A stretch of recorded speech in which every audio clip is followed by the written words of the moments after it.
Guys, ഇന്ന് തിരുവാതിര വിശേഷങ്ങളാണ് കേട്ടോ. ഞങ്ങൾ ജോലി കഴിഞ്ഞ് വരുമ്പോ കുറെ ചേച്ചിമാര് സെറ്റ് സാരിയും സെറ്റ് മുണ്ടൊക്കെ എടുത്ത് പോകുന്നുണ്ടായിരുന്നു. എന്താ സംഭവം എന്ന് ചോദിച്ചപ്പോ ഇന്നാണ് കുട്ടികളെ തിരുവാതിര എന്ന് പറഞ്ഞു കേട്ടോ. എന്നാ പിന്നെ നമുക്ക് പോവാന്ന് വിചാരിച്ചു ഞങ്ങളും വേഗം ചെന്ന് കുളിച്ചു മാറ്റി അമ്പലത്തിലെത്തി. അപ്പൊ നോക്കിയപ്പോ 4 സൈഡിൽ നിന്നും 4 ചെണ്ടമേളവും കൊട്ടും പാട്ടും ഘോഷയാത്രയൊക്കെ. പണ്ടത്തെ പോലെ ഇപ്പോഴത്തെ പിള്ളേർക്ക് ഒരേ വൈബാണ് കേട്ടോ. കണ്ടോ, ആള് വൻ ഡാൻസ് ആണ്. അപ്പത്തേനും ഒരാള് നാടൻ പെൺകുട്ടിയാണെന്ന് പറഞ്ഞ് നാട്ടുകാരെ അറിയിക്കാൻ വേണ്ടി നടക്കുക കേട്ടോ, അങ്ങോട്ടും ഇങ്ങോട്ടും.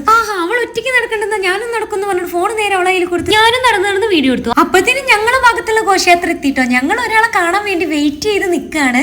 ഞങ്ങളെ ഹൗസ് ഓണർ ആന്റിയാണ് കേട്ടോ ഇത് നമ്മുടെ ബ്യൂട്ടീഷ്യൻ ആന്റിയും. അപ്പൊ അത് എല്ലാവരും ഉണ്ട്, അടിപൊളിയായിരുന്നു. ചേട്ടന്മാരാണ് ഒന്നിനൊന്നിന് വെച്ചും തകർത്ത് ചെണ്ട വിട്ടാണ്. അപ്പോഴത്തേനും നമ്മൾ കാത്തിരുന്ന ആളെത്തിയിട്ടുണ്ട്. ആള് താലൊക്കെ പിടിച്ച് അടിപൊളിയായിട്ട് സാരിയൊക്കെ എടുത്ത് നടക്കണുണ്ടോ. ആള് താലൊക്കെ പിടിച്ച് നടന്നു വരണം കാണുമ്പോൾ തന്നെ ഒരു പ്രത്യേക ഭംഗി ഉണ്ടായിരുന്നു കേട്ടോ. ഘോഷയാത്രയൊക്കെ കണ്ടു കഴിഞ്ഞപ്പോ അമ്പലത്തൊന്ന് റൗണ്ട് അടിക്കാന്ന് വിചാരിച്ച് നോക്കിയപ്പോ അവിടെ ചപ്പാത്തിയും കറിയും കൊടുക്കുന്നുണ്ട്. ഇന്നാ പിന്നെ വന്നതല്ലേ വിചാരിച്ച് 2 ചപ്പാത്തിയും കറിയും കൂടി കഴിച്ചു. പിന്നെ ചായയും കുടിച്ചു, പായസം കുടിച്ചു. അപ്പൊ ഇത്രയുള്ള ഇന്നത്തെ വീഡിയോ. ബൈ.